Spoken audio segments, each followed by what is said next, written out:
예전에는 이웃 사촌이라고 했는데 언젠가부터 우리 사회에 무관심이 깊이 뿌리박고 있습니다. 누군가 길을 가다가 봉변을 당하거나 아파 쓰러져도 못 본 척하고 지나갑니다. 아는 사이가 아닌 이상 사건에 휘말리려고 하지 않습니다. 사건에 휘말리지 않으려고 합니다.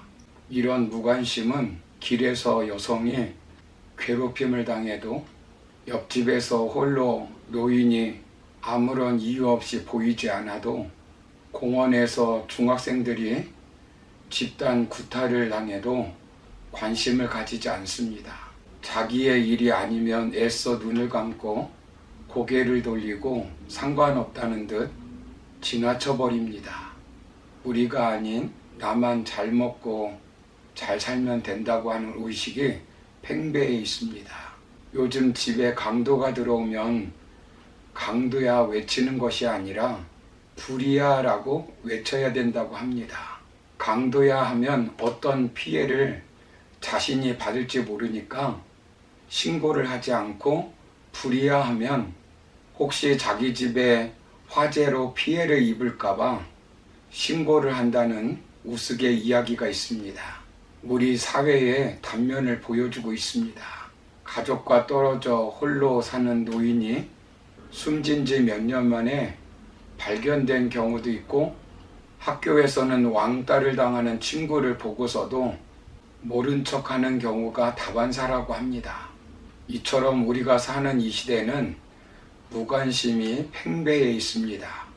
그렇다면 예수 믿는 우리는 어떻게 해야 될까요? 예수님을 생각해 보십시오. 예수님은 남녀노소 할 것 없이 가난한 자, 병든 자, 각종 문제 있는 자들에게 관심을 가지고 그 문제를 해결해 주었습니다. 본문을 기록한 사도 바울도 감옥에 있으면서도 빌립보 교회의 성도들에게 관심을 가지고 본문의 서신을 쓰고 있는 것입니다. 그래서 지난 시간에 우리도 먼저 그리스도의 심장으로 성도에게 서로 관심을 가져야 한다라고 말씀드렸습니다. 그렇다면 왜 우리는 고난 가운데서도 성도에게 관심을 가져야 합니까? 먼저 우리는 그리스도 안에 있는 종이기 때문에 성도에게 관심을 가져야 합니다. 본문 1절을 보시면 그리스도 예수의 종 바울과 디모데는 그리스도 예수 안에서 빌립보에 사는 모든 성도와 또한 감독들과 집사들에게 편지하노니라고 말씀합니다.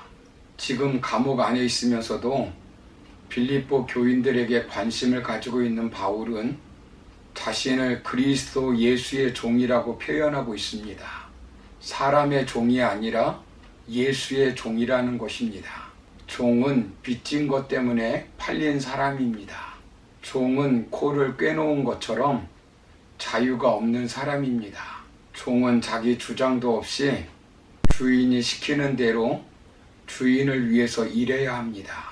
바울은 자신의 소유권이 예수님께 있는 종이라고 말합니다. 바울의 주인은 예수님이시고 모든 결정권은 예수님께 있고 희노애락의 주관자가 예수님이시기 때문에 이제는 사람의 종으로서가 아니라 주님의 종이라고 고백하고 실제로 그렇게 살았습니다. 사도 바울은 갈라디아서 2장 20절에서 이렇게 고백합니다. 내가 그리스도와 함께 십자가에 못 박혔나니 그런즉 이제는 내가 사는 것이 아니요 오직 내 안에 그리스도께서 사시는 것이라. 이제 내가 육체 가운데 사는 것은 나를 사랑하사 나를 위하여 자기 자신을 버리신 하나님의 아들을 믿는 믿음 안에서 사는 것이라. 예수 그리스도와 함께 십자가에 못 박혀 죽었다는 것입니다. 그래서 자신은 예수 그리스도 안에서 종이라는 것입니다. 여러분, 우리도 예수님의 핏값으로 종이 되었으니 아무리 힘들고 고달파도 주님이 관심을 가지고 있는 것에 우리도 관심을 가지고 살아야 합니다. 무관심은 예수님의 사랑을 외면하는 것이고 이웃에 대한 관심을 외면하여 이웃에게 천국의 문을 닫게 만들 수 있습니다. 그러므로 예수님의 종으로 성도들에게, 이웃들에게 관심을 갖고 천국으로 인도하는 저와 여러분의 삶이 되기를 바랍니다. 두 번째로 우리가 관심을 가져야 할 사람은 그리스도 안에 있는 성도이기 때문입니다. 바울은 감옥에서 관심을 가지고 편지를 쓸 때 빌립보 교인들을 어떻게 생각했습니까? 1절을 보시면 이 모든 사람을 그리스도 안에서 성도라고 말씀하고 있습니다.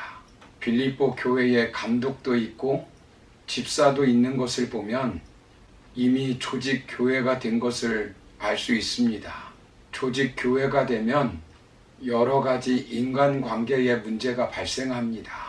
앞에서 말씀드렸듯이 시기심이 많은 사람도 있고, 돈 때문에 염려하는 사람도 있고, 경쟁심으로 일하는 사람도 있고, 믿음이 연약하여 이단에 넘어가는 사람도 있습니다. 손할례당 같이 자신의 아집과 편견, 선입견을 벗어나지 못한 사람도 있을 수 있습니다. 이런 교회가 되면 우리는 관심을 끊으려고 합니다. 그러나 바울은 그리스도 안에 있으면 모두 성도로 부르고 그들에게 관심을 가졌습니다. 유대인이든 로마인이든 헬라인이든 남자든 여자든 자유자이든 종이든 상관이 없습니다. 모두가 성도입니다. 성도는 거룩한 사람 또는 구별된 사람을 말합니다. 이 땅을 창조하기 전에 선택하여 구별된 사람입니다. 비록 인간 보기에는 죄로 얼룩져 있지만 예수님의 보혈로 신분이 거룩한 사람입니다. 인간의 삶의 방식이 비슷한 것 같지만 성도는 천국에서 영원히 살 사람으로 나누어진 천국 백성입니다. 모두 그리스도 안에 있는 사람들입니다. 같은 출신, 같은 혈연, 같은 지연, 같은 동문, 같은 아파트가 아닐지라도 성도라는 한 가지 사실로 우리는 관심을 가지고 격려하며 위로해야 합니다. 사랑하는 성도 여러분, 하나님은 히브리서 10장 24절에서 서로 돌아보아 사랑과 선행을 격려하며 라고 말씀하고 있습니다. 그리고 예수님은 요한복음 15장 13절에서 친구를 위해 자기 목숨을 버린다면 이보다 더 큰 사랑은 없다고 말씀합니다. 예수님의 심장으로 소외된 이웃과 마음 상한 자, 불신자, 이방인, 장애자, 환우들에게 관심을 갖는 것은 결코 손해가 아닙니다. 미국 카네기 멜론 대학에서 부자가 될 수 있는 가장 기본적인 능력은 과연 무엇인가를 조사했다고 합니다. 설문조사 대상은 자기 자신이 실패한 삶을 살고 있다고 스스로 결론 내린 사람 1만 명이었으며 질문 내용은 본인이 성공하지 못한 이유가 무엇인가 라는 질문이었다고 합니다. 그 결과 85%가 선택한 첫 번째 이유로 원만하지 못한 인간관계였다고 합니다.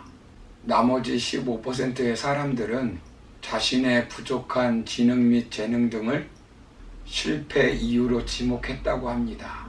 즉, 성공하기 위한 가장 중요한 비결은 인간관계라는 것입니다. 그러므로 그리스도 안에서 종된 우리도 예수님의 심장으로 소외된 이웃과 마음 상한 자, 불신자, 어려운 사람들에게 관심을 갖고 살아가는 저와 여러분의 삶이 되기를 주님의 이름으로 축원합니다. 감사합니다.